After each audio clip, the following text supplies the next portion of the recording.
Noapara model কলেজে word বিএনপির আয়োজনে ইফতার ও দোয়া মাহফিল অনুষ্ঠিত হয়েছে। যশোরের নোয়াপাড়া পৌরসভার 4 নম্বর ওয়ার্ড বিএনপির উদ্যোগে এক ইফতার ও দোয়া মাহফিল অনুষ্ঠিত হয়েছে।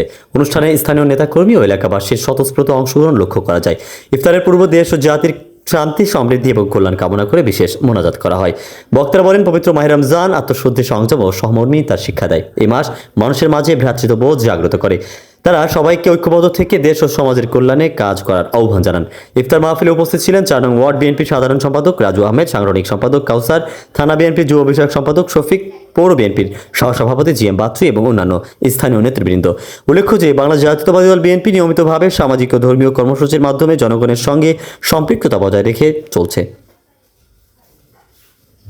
শেখ আলী আকবর, গাংচিল টিভি, ডেস্ক রিপোর্ট।